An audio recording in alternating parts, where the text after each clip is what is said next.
So our case study is a 19-year-old female patient, reports of cutting on both arms, multiple cuts, after having a verbal argument with her parents. My parents would not give me any money to go out. They said I'm old enough to work for a living. Patient stated they said no, and that means they hate me, with reported feelings of anger toward parents. Patient stated that after being told no, she screamed at her parents, telling them she wishes they would die and that she knows they don't love her. Patient was able to identify some awareness of sadness about the event. So we've got her chain. So the event is parents told her no, right? Primary emotion, she had some awareness that she was sad by being told no, that they wouldn't give her any money. Her judgments were, they don't love me, right? Anything else? I hate them. They should die. Right, okay. Which created a lot of anger. She yelled and screamed at them and said those things. And whatever the outcomes were, it doesn't really say what the outcomes were here. But I'm going to guess that when she yelled and screamed at them, she did experience some relief, because that tends to be the reinforcer at the end of the chain. So if we're going to break the skill at primary emotion, which is the first thing we're going to do, we're going to allow emotion, right? Or we can do opposite action or pros and cons. So we're going to go through all of those. So allow emotion, it involves observing and describing your primary emotion. I'm really sad. I feel it in my heart, or I feel it in my chest, or I kind of just feel it all over. You know, we all experience emotions differently. We want to help them notice that they can step into an emotion and allow it and not stay stuck in it. That they can step into it and step back out of it. They can bring themselves to a place of relief for that. But allowing it first is very adaptive, right? So we're teaching them that skill to be able to step in and step out of their emotions. We coach them through notice the coming and going of the emotion. We educate them that the emotion peaks like the wave of an ocean. It won't last forever. Their experience is it lasts an awful long time. But we help them know this won't last forever. This too shall pass, right? We teach them how to self-validate. Of course I'm sad. Anybody who gets no for an answer of something they really want feels sad. That makes perfect sense. I actually make sense. And then teaching them, when we step out of the emotion, how to move on to the next thing in our life. And we do that with mindfulness, right? So I'm noticing right now, I'm bringing my attention to my sadness, and I'm allowing it, and maybe I'm even accurately expressing it instead of getting angry. I'm just saying I'm really sad. And then people go, that makes perfect sense, right? When we accurately express, we get validated for that. And then moving on to the next thing in their life means I'm going to bring my attention to listening to my jam, whatever my jam is, my music jam or whatever. Okay. So opposite action is a skill that you do the opposite to your emotion or your urge. I had asked you about emotion and urges earlier today. So each emotion has its own urge. With anger, it's to fight or flight, right? I want to either approach with aggression, verbal or physical. So the opposite of that would be to do something kind. We had a kid at Willow Springs that used to punch the wall. And our wall has hardy backer. I don't know if any of you are familiar with that, but it's a concrete and drywall combination, so it's very painful to hit it. And so he got to the point where he couldn't avoid the approach of the wall. He couldn't avoid this, but then he would be able to do this.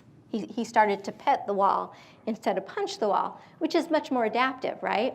So he did the opposite of his urge, which was he did something gentle instead of something aggressive, okay? For sadness, what we want to do, our action, the urge, is to isolate or avoid, right? We feel sad, we don't want to be around anybody, and the opposite action to that is actually to lean into something, to participate, to get involved. Is that making sense? So kids often, and adults too, confuse opposite action with, I just won't do that behavior.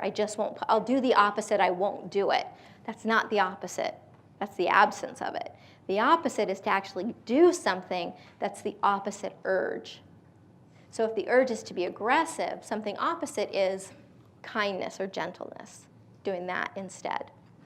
Or if that's too hard, and it often is in the beginning, especially if we have a lot of anger issues, we gently avoid somebody rather than being aggressive, right? So it's like, I know I have a lot of urges around this person right now, so I'm going to walk away. I'm going to gently avoid. And hopefully that's not the only skill they'll do, but that's the skill that's going to help them not make this worse, right? For shame, the action urge is to hide and withdraw. We're going to apologize, approach, and self-validate, right? Jealousy, gossip, judgments, avoidance. We will use accurate expression, which is expressing the primary emotion. We're going to use self-validation. Of course I feel that way. It makes perfect sense to sometimes want what other people want, right? Or make a repair. If I've said something not nice to somebody, I can always go and say, hey, I'm sorry I said that. I was feeling jealous, okay? And then fear. We want to escape or avoid when we feel fear. And most of the time, it's very adaptive to do opposite action. If you're afraid of jumping off a 10-story building, please stay afraid of that. Do not use opposite action and jump. But if you're avoiding, right, social interaction, those kinds of things, the best way through is to do that opposite action, is to approach, to do it anyway, to get exposure. Okay, so pros and cons. Pros and cons is actually a distress tolerance skill and an emotion regulation skill. And so distress tolerance is my personal favorite way to go from emotion mind, right, to wise mind. Because when I do pros and cons, I have to access this part of the executive functioning part of my brain, right? I have to think. And so in order to do that, that's going to take me out of this fight, flight part of my brain where no rational thought is going on, okay? So we do pros and cons both on acting on my urges, because there's some pros to that. I get relief, number one. I sometimes change other people's behaviors, number two.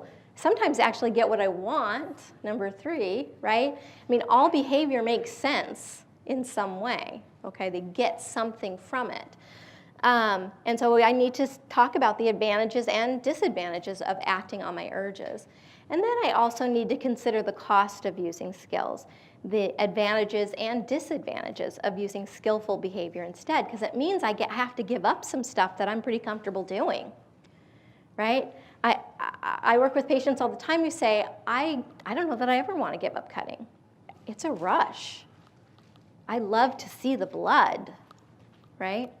So there are costs and advantages to everything, even skills. And so we have to weigh that out and be very mindful about what we're going to choose and why over the long term. If you remember our chain, we just broke the chain at our primary emotion. Now we're breaking the chain at our judgments, okay, the judgments we have about something. And so what we're going to do that with is our distress tolerance skills of tip, self-soothe, and distract, okay? And so when you guys are using these skills with people in your agencies or in your private practice or wherever you work with folks, I recommend you bring this stuff into your session and do it with your patients, right? How many of you work with adolescents or children and play games with them? Right. So next time you play a game with one of your patients, you get to say, guess what? We just used distract. If you serve them a nice cup of tea and you are mindfully noticing its smell and its the warmth of it and the flavor, we've just done self-soothe, right? So many of the things that you incorporate into just being a good therapist and welcoming people and having things on hand for them fit in really well with skills. And I will often do that with kids. I'm never going to use a skill. You're never going to get me to use a skill. Okay, well let's play cards. Oh, guess what? We just did a skill, right? Okay. So we're going to start out with tip. And tip is We use this all the time in residential care. Our kids' emotions get so big that they do cause harm to themselves and others and property. So TIP stands for, it's an acronym, and it stands for changing the temperature, okay? And so we do that with ice or with something warm, okay? Changing our core body temperature.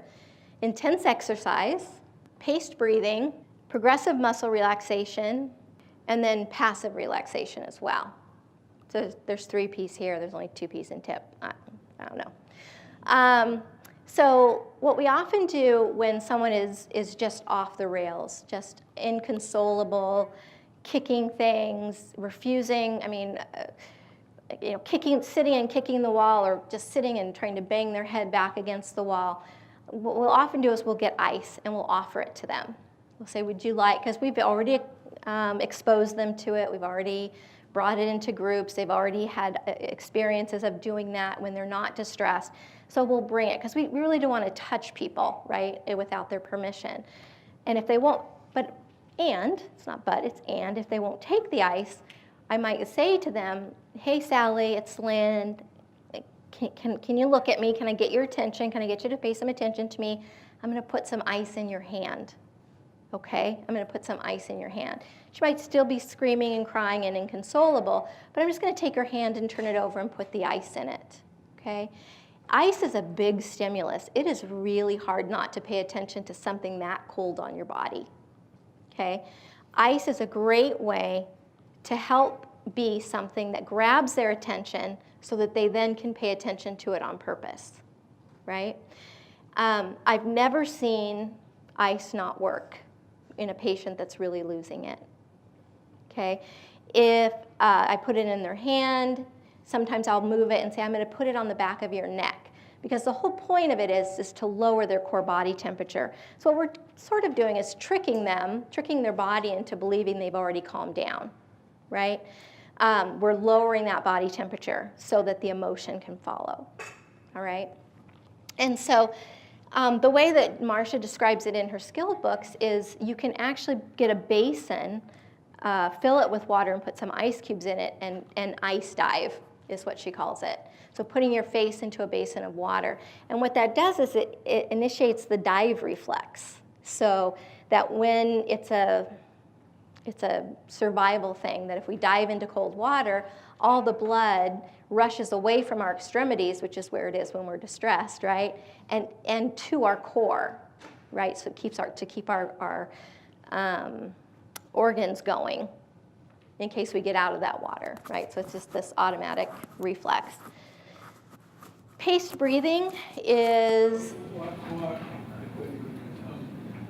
You have warm up there, so yes. When would you use that? It would depend on the type of dysregulation that it is. I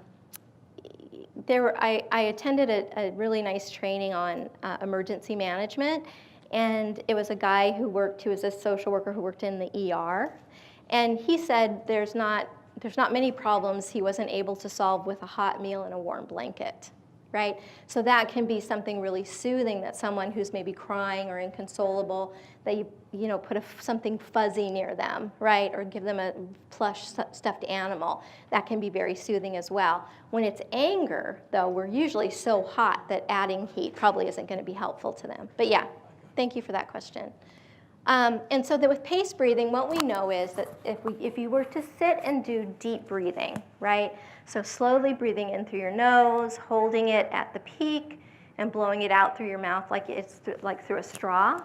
What we know is that somewhere between the 7th and the 9th breath, if we are in fight or flight, we come out of that back into our frontal executive functioning frontal lobe.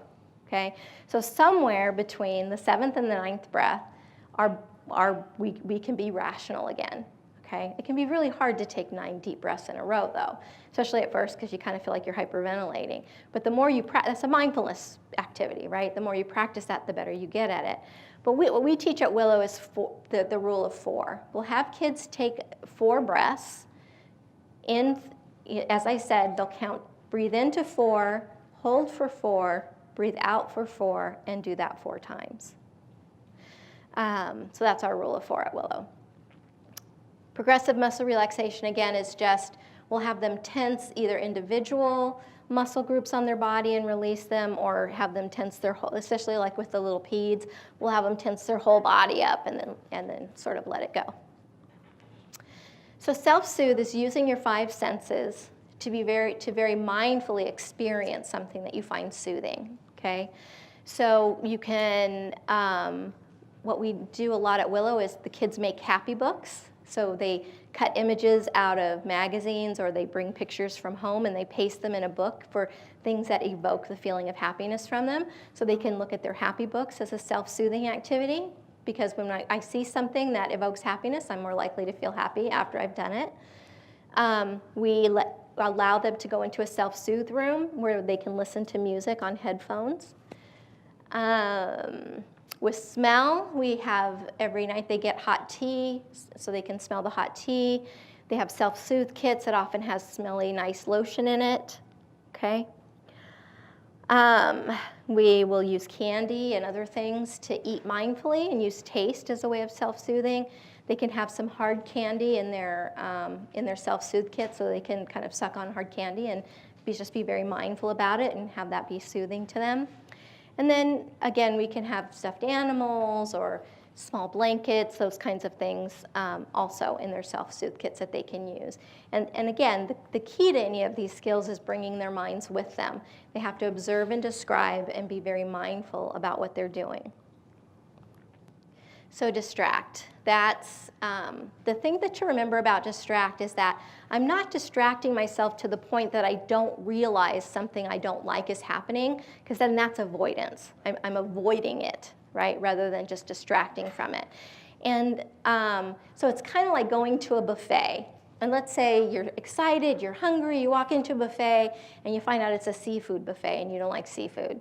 And so you're really disappointed, maybe even a little grossed out, right?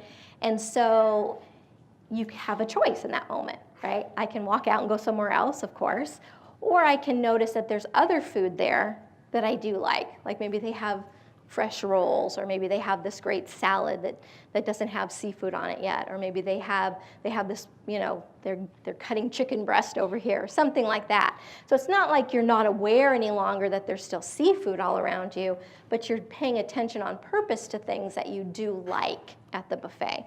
And that's kind of like what distract is about. Distract is saying, I'm going to step out of this emotion that I have, or this situation that I really don't like, and I'm going to do something, I'm going to allow myself to enjoy something for a short period of time. I'm going to take a vacation or a break from my emotions, okay? I'm not going to avoid them and pretend they don't exist, but I am going to take a break from them by distracting myself. Interpersonal effectiveness. So we've broken our chain at those different places. And interpersonal effectiveness is a huge area of concern for our patients, because we know they tend to polarize, right? I either idolize you or I hate your guts, right? I mean, that's just sort of how they respond and react. And so they don't know how to get their needs met from other people. They don't know how to be assertive or to ask for what they want or need from others. And this is a way to teach them how to interact more effectively in relationships so they can get relationships and keep them.